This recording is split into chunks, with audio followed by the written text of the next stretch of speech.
President Trump actually obsessed with Canada? He said he wants Canada to be part of the US, slapped tariffs on it, and annoyed a load of Canadians in the process. So what is it about Canada, and what's his end goal? So on the surface, the US and Canada have always had a pretty friendly relationship. After all, Canada only borders the US. If you look at a map, they drew an artificial line right through it. Just a straight artificial line. Somebody did it a long time ago. Makes no sense. The border between the US and Canada is the longest between two countries in the whole world. It's 8,891 kilometres long.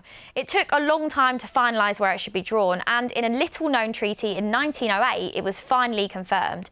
The US has actually tried to invade Canada before, more than once, but both failed attempts were ages ago, and for centuries now, the relationship between the two has been good. Great, even. America is deeply fortunate to have a neighbour like Canada. So what's been done to damage it then? US President Donald Trump's return to the White House led to the biggest shift in the relationship between the two countries in decades. At first, people literally thought he was joking when he suggested that Canada could become part of America, but he said it a lot since then. To be honest with you, Canada only works as a state. As a state, it would be one of the great states anyway. This would be the most incredible country visually. His territorial views.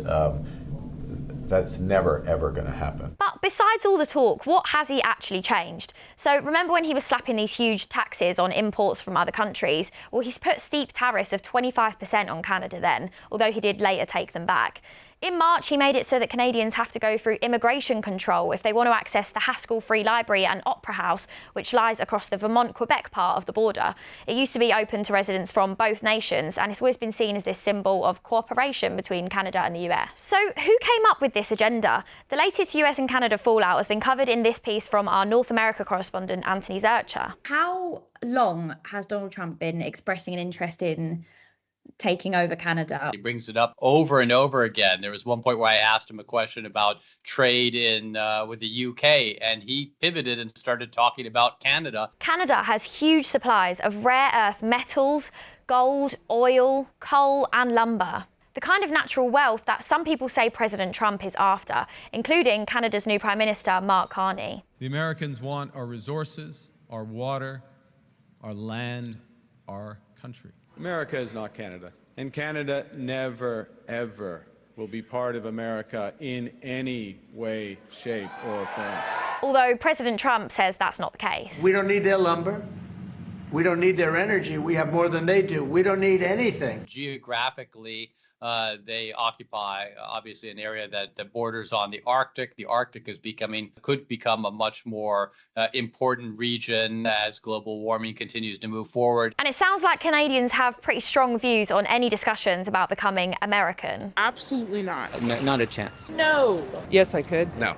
No, not at all. So what is it actually about then? How do we know what the president is actually thinking behind closed doors? Yeah, I talked with John Bolton, who is Donald Trump's national security advisor, and he did say Donald Trump fixates on ideas, that things get into his head, but there is no kind of a cohesive ideology behind there. The president doesn't really think that way, and someone else could get in his ear sometime later. So if he really does mean it, if US territorial ambitions for Canada are real, then why? The US and Canada have had the closest of diplomatic, military, economic and cultural ties for more than 100 years. So why would the US put all of that at risk? I posed the question to Michael Williams, who is a professor at the University of Canada, and he said that Donald Trump's designs on Canada almost represent a kind of a 19th century geopolitical outlook where the United States is not the one big global power anymore. It's one of many global powers. And as one of many global powers, it should focus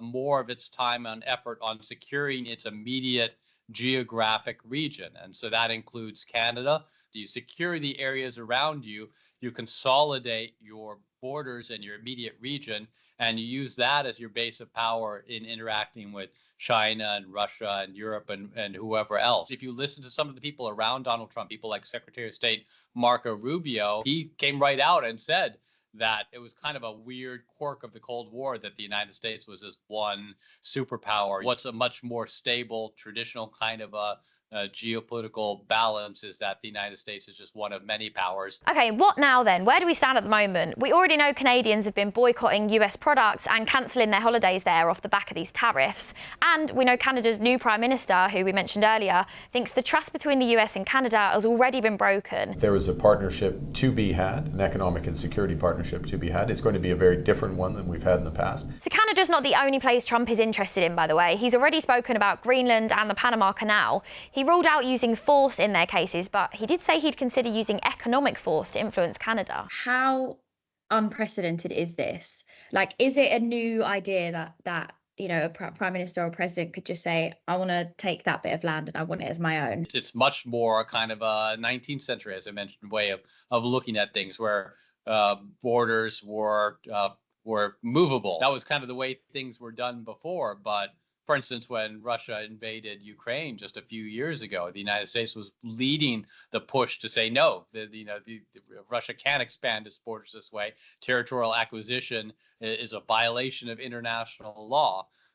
Now you see Donald Trump talk about in negotiations with Russia, maybe allowing them to take some of Ukraine's territory, and Donald Trump himself eyeing territory that the United States might want to take. So it is a return to a different way of ordering the world, one that the United States has not advocated for 100 years. Combining Canada with the US would basically double its size and make it larger than Russia and twice the size of China.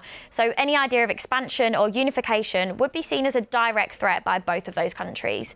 So it's not just opposition from the Canadians that the administration needs to think about, but the whole world. What do you think his chances are of being able to redraw the border in the way that he wants to? I think it's still unlikely. Expanding the U.S. territory, that it would be a historic accomplishment, one that when people look at Canada or Greenland as part of the United States could say, well, Donald Trump did that, his own monument, to kind of a geographic monument to his presidency. While it may not be likely that tanks will roll across the border into Canada, they do have to take American designs on Canadian territories and resources seriously.